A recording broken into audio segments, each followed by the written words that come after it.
Cardiff and what went on there. We got beat 7-1, and it was embarrassing. You know what I mean? It was embarrassing. And we were told to report training on the Tuesday.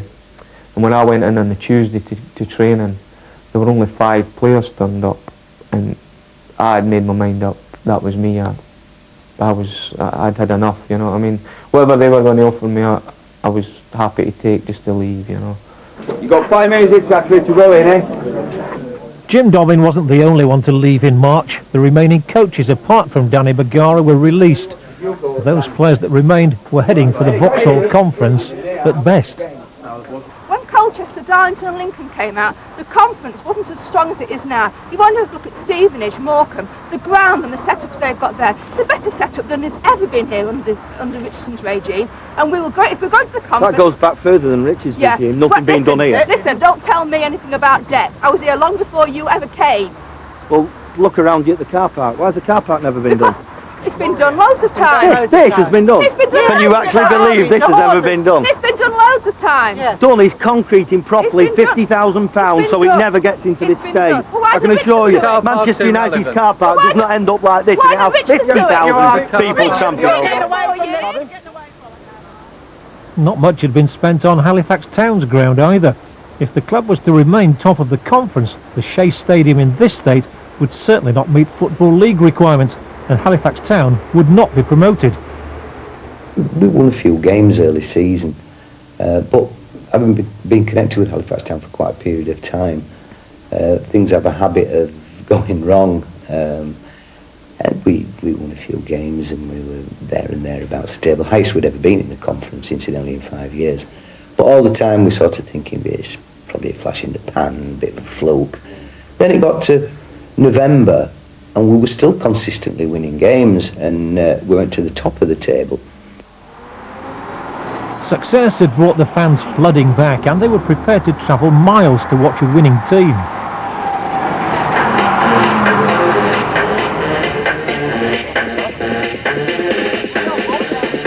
This is the best team, in my opinion, the best footballing team that Halifax Town ever had in my time.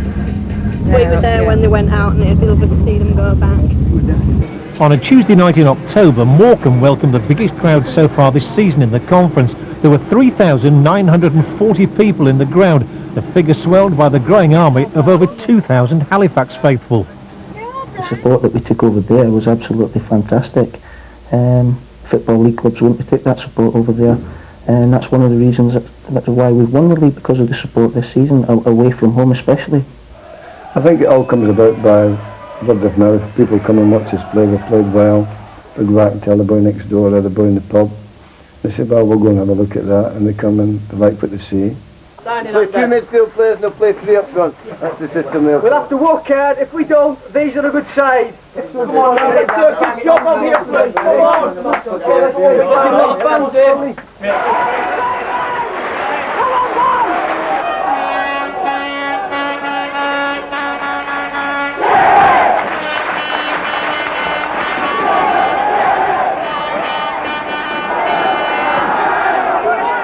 Striker Jeff Horsfield was scoring for fun. His goal that night secured a 1-1 draw for Halifax.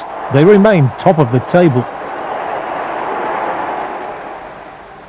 But if success had attracted the fans, it also meant that the plan to develop the Shea over the coming months had taken on a new urgency. The thing is that we're going to need to move the pitch in a northerly direction fairly quickly. Now, how soon we'll be able to actually play on that surface really is down to yourselves. And we can do a temporary move, put pallets in, so it allows you room at the southern end. The plans were discussed in a porter cabin inside the Shea.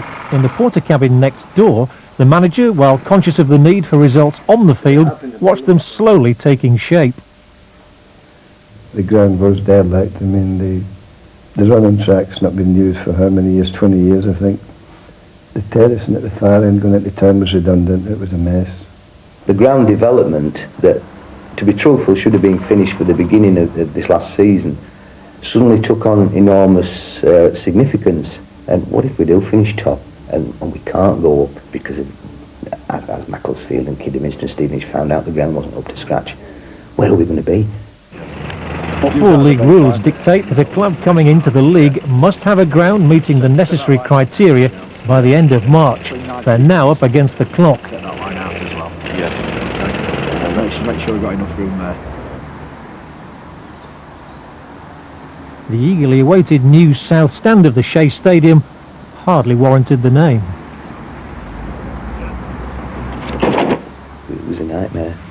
Every morning you get up, you look at the weather, you turn the Yorkshire weather forecast on, you turn radio weather forecast on, what have you, and try and see if snow was forecast for the next 3 months and what have you. But yeah, let's say we were lucky.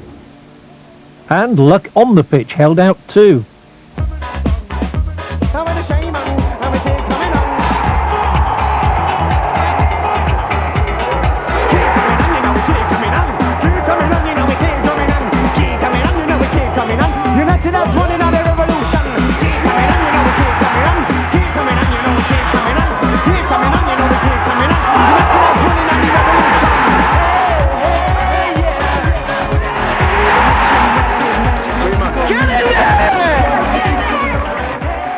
As the team increased the gap at the top of the conference, the builders worked against the clock around the players.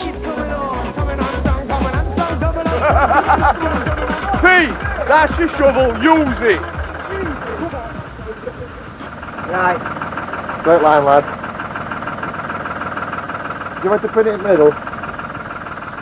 Personally, I don't think I'd have ever been forgiven had the ground not been done, because you know, my neck was in the noose for that. At the beginning of April, officials from the Football League arrived to inspect the Shea. Their decision would determine whether or not Halifax Town's ground was fit for the league. They were shown the brand new terracing, which the club was now confident it could fill with fans. Yeah, it's looking really well, John. It takes me back to the old days where we used to stand up here, especially when there was 35,000 crowds. Right. When we played Spurs, yes, right. A good run up to there. That's right. Snow on the ground that day as well, wasn't there? Yeah, it was, yes. I was going to say, it would be a nice idea just to see the turnstiles and the exit and everything, because that's part of the capacity. The Football League can confirm that Halifax Town have met all the necessary ground criteria by the 1st of April deadline to gain entry into the Football League. Therefore, should Halifax Town win the Vauxhall Conference Championship, they will be promoted to Division 3 of the Football League for next season. Right, I'm going to shake it up a bit. Job with pale ale down here. Good waiting. Job, still or return is this? Yeah, look at this. It's good stuff as well at Halifax. Have you noticed Mo? He's not as surprised, you know. Cheers, George refused champagne on that day, was offered a glass, and being in true Caledonian spirit, he refused it because we've won nothing yet. It was all down to him, and I think the pressure then increased on George to win games. Everybody was drinking champagne, and I thought, no, I don't want to be seen on television drinking champagne before we got promoted. I mean, I am very cautious, me. I've always been that way. But once something's achieved, then you get plenty of smiles, and I'm a very happy man then. But I've been around a long time, and I've been involved in promotion fights and relegation fights too often to get carried away. Ask them to move up, move along, rather than just sitting on the edges and leaving the middle bit open, alright? You ask them to move along so we can get the people in. And the fans were coming in their droves. With 9 games to go, the stewards at Halifax prepared to welcome a record crowd for a conference game at the Shea. A crucial match too, against their nearest rivals. The big turning point was Rushden and Diamonds at home, where we'd been beaten 4-0 down there and shown ourselves up. We'd had a player sent off, we'd had several booked, and it was a nightmare at Rushden. We couldn't wait to get out of the ground. And to be faced with playing them, we were in second place at that time at home, and knowing that so much rested on that result, the adrenaline was just so high among everyone concerned with it.